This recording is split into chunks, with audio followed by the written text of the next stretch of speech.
Farewell, brother. I fear I deliver you to a darker place. May the light of lights illuminate your path. Look to your own salvation.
Beers today with my guest Eric, or as we know him, Ugly Skull. Brother, thank you for accepting the invite. No, salamat ng marami. Salamat ng marami at I've been meaning to have you as a guest, so finally nagkatugma yung schedule natin. Yes, oo nga eh. With the Blades and Beers, I've been talking to a lot of people, both, you know, the EDC world and the Filipino traditional blades. So I've been meaning to talk to you because you are also one of our local knife makers. But you know, I want to see where it progressed, like how it started. How your journey started when it came to the knives, or at least EDCs. Okay. With EDC, I started very young, elementary. When I was in elementary, you would see small laseta. Mm-hmm. Yeah, you would see small laseta sa palengke. So I started buying those.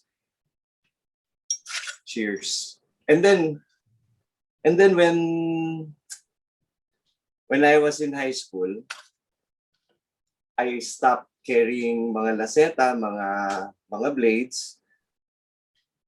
Unfortunately, nahassle ako sa kalsada, nabugbog ako. Nabugbog ako, and then I started again carrying, and dala-dala ko pa noon yung, alam mo yung mga Rambo knife ng 80s. Yeah. Yun ang dala-dala ko. That was my EDC. Nawala na yun, napamigay ko na. Ayun, so that started me with the EDC thing, ano? Okay. Since we are talking about EDC, marami tayo mga members or EDC enthusiasts na mga bata na minsan iniisip mo saan ba nag-umpisa yung EDC, yung everyday carry na yan. I just want to show this. This is my grandma's EDC, lola ko, nung panahon ng Hapon during the World War II. This is her EDC. It's a baton made of braided copper and silver.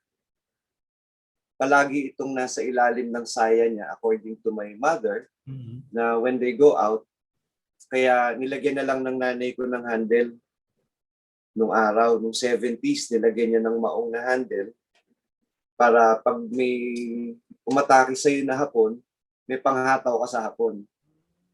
Tapos, I don't know if you can read this. It says, made in Tugaya. Tugaya. I think Tugaya is in Zamboanga yata, parang ganun. So, ayan, I've been keeping this for so many years. Ayan, so gusto ko lang ipakita sa inyo. na nung araw pa lang may EDC na. So, wala pa yung terminology, no? But the concept was there always. The concept was there. Yeah. Oo, the concept. Very Interesting, ano? Thanks. With the knife making, ang first love ko talaga is bakal. I really love steel. Okay. I tried working with wood, but I found that wood was very unforgiving. Unlike steel, sumablay ka sa bakal, mareremedyohan mo. So my fascination with steel goes way back to early 90s. Yeah, early 90s. So that's how I started with steel, and with the knife making. How should I, siguro mga early 2013, nag-attempt ako gumawa ng tattoo machine. Kasi I like tattoos eh. Okay. Nag-attempt ako, and then I was working with steel. Wala pa akong alam sa yan, sa mga heat treatment, sa hardening, kung anong klaseng bakal yan. Basta sa akin, bakal yun. I started making, and then when I was doing some what do you call this? Mga finishing, surface finishing ng mga steel. Napansin ko, pag pinapainit ko, tumitigas. Hindi ko na mabutas, hindi ko mabarela. Ayun. So I started looking it up kung bakit ganun yung klase ng steel. And then, 2015, sabi ko, kung tumitigas yung bakal, subukan ko gumawa ng knife. So, ayun. So, that's how I started with the knife making. Yung sa no? So when you started experimenting making those knives, was this the birth of UGLYSKULL na rin? Like yung sa page mo? Hindi pa actually. Kasi nung nag-experiment ako gumawa ng knife, nun din yung time na nag-start ulit ako na buying yung mga folders natin, di ba? That's when I started buying knives again. Tapos, I was talking to this very good friend of mine. Sabi niya, bili ka ng kutsilyo. Isang araw, gagawa ka na ng sarili mo. So, naisip ko, sabi ko, gumawa nga ako. I mean, gumawa ako na, it's not just for me. Gumawa ako na something I can share with somebody else, with other people. So sabi ko sa kanya, she told me that, she gave me that idea. And then sabi niya, mag-social media ka. Kasi I don't use social media. I don't have Facebook. So sabi niya, try mo ang Instagram. Magugustuhan mo. So that's when I started. That's to answer your question. That's how I started making for other people, selling my craft to other people. Yeah. Awesome. So that makes sense actually, no? Kasi I also came across you through Instagram only. Even when I post on Facebook, for example, like some of the knives that I got from you or the knuckle, dami nagtatanong and wala akong mabigay na Facebook link. It's always just the Instagram. Yeah. You stuck with that. All right. So, yun yung medium mo. When you started making items, what was your inspiration? Parang meron ka bang particular na idea beforehand when you started making these? When I started making blades, nung una malalaki. Oh, okay. Di ba?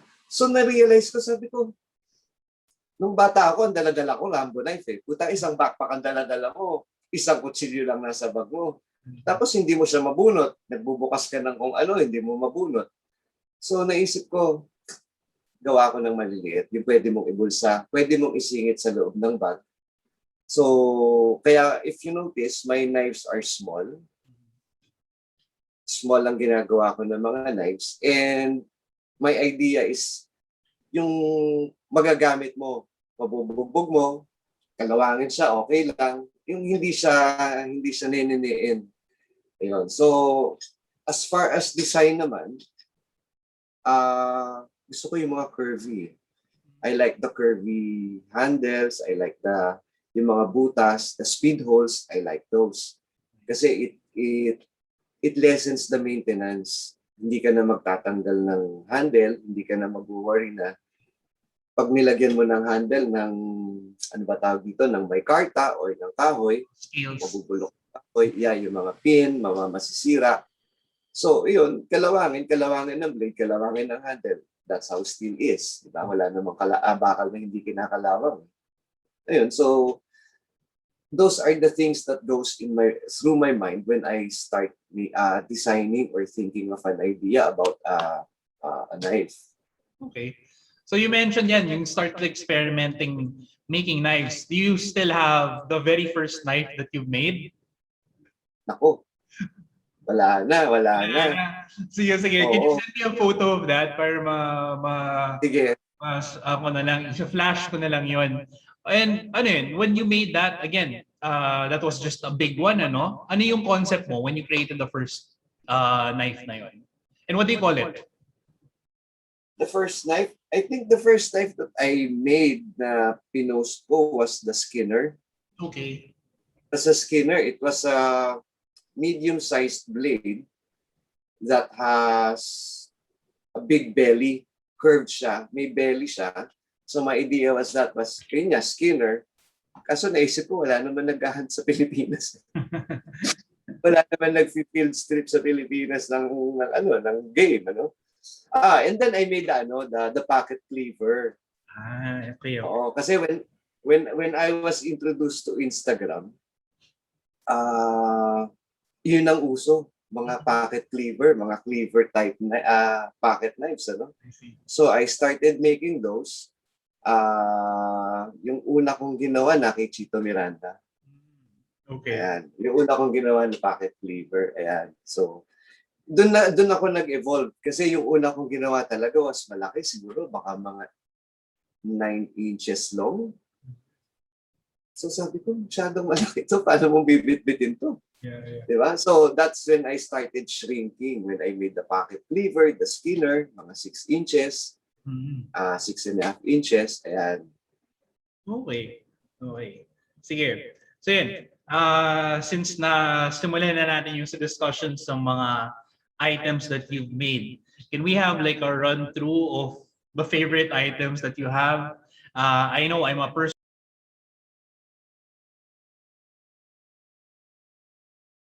but maybe we can discuss like, the favorites. LDD. Favorite Knuckles. sa mga gawa ko. Ang favorite ko si LDD ang favorite ko talaga. Okay. Wait, I have one to get it. Right, I'll focus the camera on you.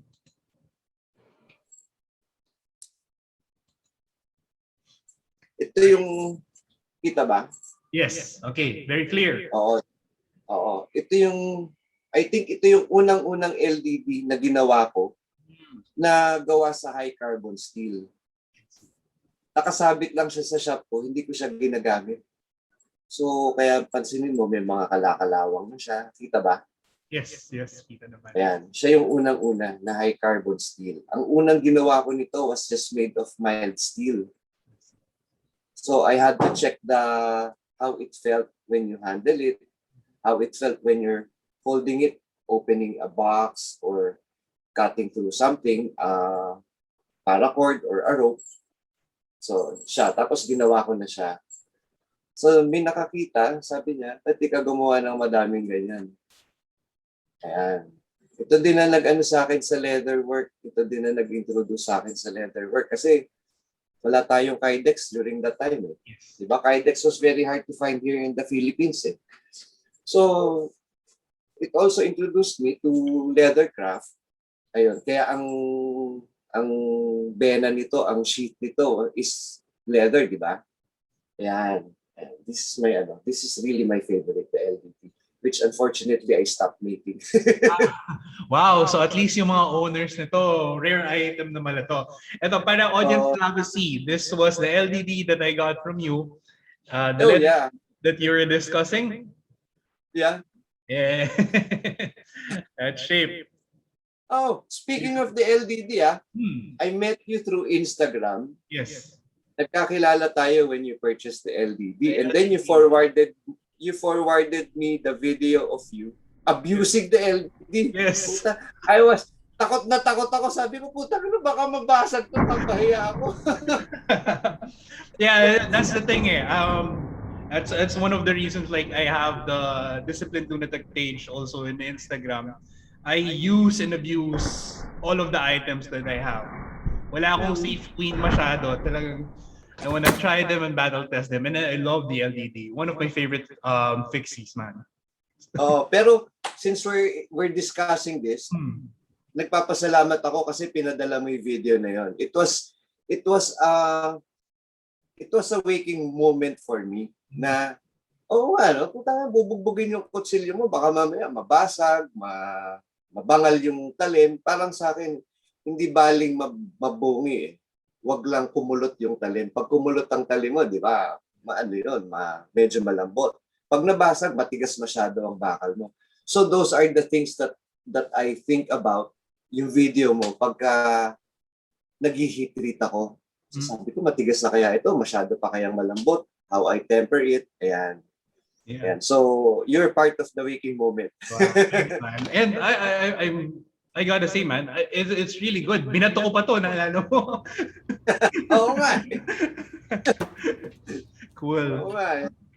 Cool, man. All right, sige. So another item. Like, I know you post a lot of the one finger knuckle.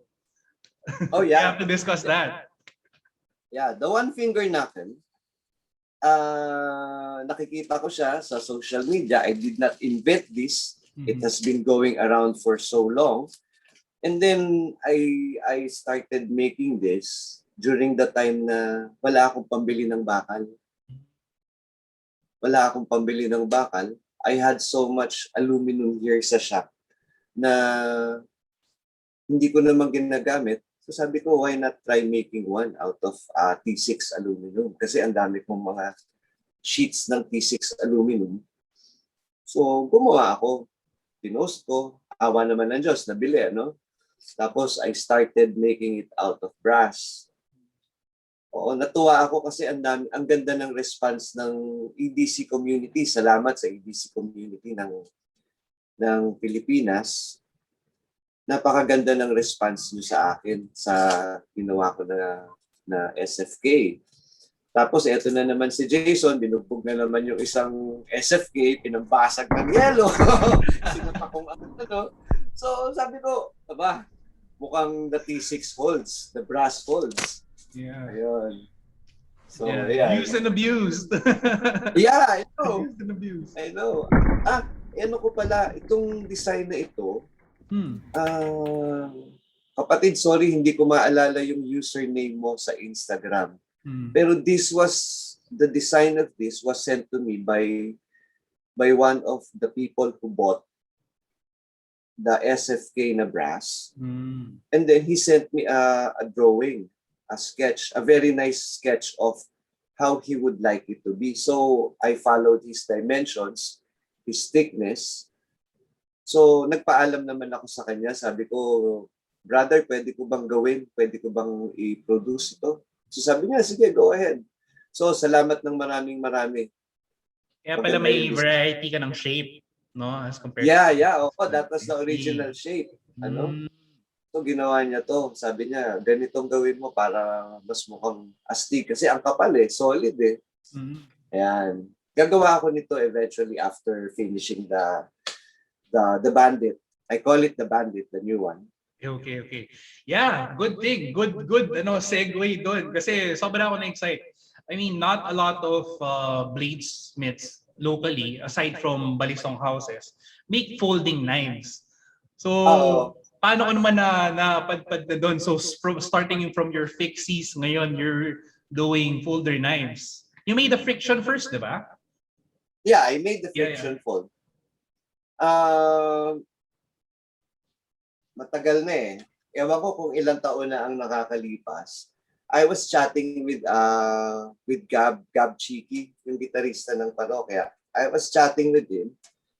Sabi niya sa akin, "Men, bakit di ka gumawa ng folder?" Sabi ko, mahirap 'yun. Kailangan mo ng mga CNC, kailangan mo ng exact measurements, precision. You need precision to make that. So sabi niya, pag-aralan mo, gumawa ka. So that stuck in my head. So I still kept making my LEDs. The plan B, I started making the plan B. And then, yun nga, when it hit me, sabi ko, gawa muna ako ng friction folder. Yung I can't remember anong tawag natin sa friction folder. So I started making that. After I made that, so parang nakita ko na okay, kailangan mo lang dahan-dahan mo gawin para kahit paano may sense of precision. Hindi paling ang mga butas mo, hindi undersize or oversize ang mga butas mo, ang mga pins mo. So medyo malaki ang natutunan ko dun sa friction folder na yon. So nito, inisip ko na siyang gawin before the pandemic. Kaso the pandemic hit, wala akong mabiling materyales, wala akong hindi ako makalabas, walang bibili sa'yo, walang courier. Ayan. So nung medyo nag-ease down na tayo, sabi ko, sige, gawa na ako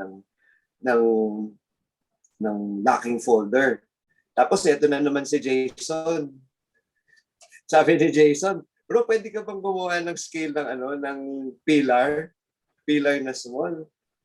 Ayan, sabi ko, sige, aralin natin. May CNC na ako nun, may maliit na akong CNC. Yeah, that one. I have that. I also have that. Nasaan ba? Ayan, nandito to sa shop ko. Beautiful. Oo. Nung pinagawa mo ko ng scale nito, nagbuklat ako, binuksan ko siya, sabi ko, subukan ko nga gumawa ng friction, ng locking folder na. Si Jason talaga, pasimuno talaga. Ayun, so sabi ko, subukan ko. So I started sourcing parts. So awa naman ng Diyos, may nakita tayong parts, may nakita tayong titanium, yung ceramic na ball bearing. Ang wala the ceramic ball bearing for the D10. Ang wala lang akong makita na maayos yung natawag dito, yung bearing sa yung pivot na bearing. So ang ginamit ko, gumawa ako ng sarili nating gas washer. So that's how I started. So ikaw at saka si Gab ang nag-inspire ng akin dito na to venture into making these folders. Ito siya. Ayan. There you go. Oh, may mga sulat pa kasi nga isa-isa ko silang ginagawa. The tolerances magkakaiba sila. Yung mga thickness ng blade stock, magkakaiba sila. Kasi mano-mano kong ginagawa eh. Ayun, so kaya habang ginagawa ko, sulat ako ng sulat ng mga details ng numbers sa kanya. Para pag ginawa ko yung mga tawag dito, mga standoffs, hindi sila magkapalit-palit. Ayan. Nice. This is the bandit, which I started November last year. Ayan. So hopefully matapos ko na. Nice. Looking good so far, man. Do you have any future plans aside from the bandit? Yeah, I have prior to the bandit, I wanted to make this. I don't know what to call it. Pero parang nung ginagawa ko na siya, ito titanium na yung handle, dito yung bakal. Kaso nabasura siya kasi nung ginagawa ko na siya, parang hindi ako masaya. Sobrang ang laki naman yata nito. Nag-comment nga yung kaibigan ko, pwedeng ruler. Pantay na pantay eh. So sabi ko, sige, iyaano ko na lang muna. I'll put this in back burner. Pagka wala na akong maisip, tatrabahuin ko siya. I'll try to improve on it. Nice. Ayan, so sa ngayon, maganda naman ang response ng mga tao dun sa bandit. A lot of people are asking if I'm selling it. A lot of people are asking if they can get one. So sabi ko, unfortunately, the slots has been filled. So magpopost na lang ako pag gumawa ako ng panibagong batch. Wala ka namang plans to venture out on like bigger blades again. Diba? You started with the bigger ones and then you shrank it dahan-dahan. Lalaki ka ba ulit? Kasi I mean, there's a high demand, especially with how the pandemic affected. It actually had a very positive effect in terms of the blade community. Kasi parang lumaki siya. Na-notice ko, like with this chat that I've been doing, I've been talking to a lot of people. Just this pandemic, so many people got into EDC, so many people got into Filipino blades, Japanese swords, whatever. No? So parang there's a demand suddenly for things like that. Okay. So I was thinking the opposite pala. So sabi niya, isip ko, sa pandemic, wala siguro mag-EDC kasi wala naman lumalabas ng bahay. Pero since you mentioned my plans in making bigger blades, kami ni Ram, si Ram Makimot of Instagram ng Batangas, matagal ko nang sinasabi sa kanya kasi hindi naman ako talaga bihasa na panday. Sabi ko, Ram, gawa mo ko nung yung sa what's this character yung may sungay na puton, si Ron Perlman, the actor, yung wait, which is this? The cartoon character. Sorry. Hellboy. Hellboy, yes. Hellboy. Yung isang villain sa Hellboy, di ba meron siyang long blade? Yes. Iyan ang lahat ko sinasabi kay Ram, gawa mo ko. Hindi ako gagawa. Gusto ko tayong dalawa gumawa. Kaya, sabi niya, gusto ko ako magpapanday, ikaw mag-grind. So, Hellboy. yes, that one. Yeah. So, mag-venture sa bigger blades. Kung gumawa man ako ng bigger blades, siguro hindi na I won't be using yung mga high carbon steel. Baka medium carbon steel lang para mas madaling i-maintain. Ang gusto ko talagang gawin is yung mga itak. Okay. Kasi nga, yung mga nabibili ko na itak, pag pinangtatabas ko ng mga puno, kumukulot. Kumukulot siya. Nabubungi, kumukulot. So inisip ko gumawa ako out of spring steel, mga 4140, 1045, or at most mga 5160, mga spring steel para matigas-tigas ng konti. At kung merong gagamit, madali niyang mahahasa kahit may mano-mano na hasa. So eventually I'll make some of those. All right. So a lot to look forward to. Of course, best wishes and best luck for all of these projects. Madami kami nakaabang. Sana. Salamat. All right. Oo. Thank you for being my guest. I'll chat with you again. Maganda siguro magka-chat rin tayo with Ram sa next round. Yeah. Oo. All right. Yeah, let's do that. See you again. Thanks, brother. Cheers. Okay, thank you. Cheers. Cheers. Thank you for this. Salamat. Wow.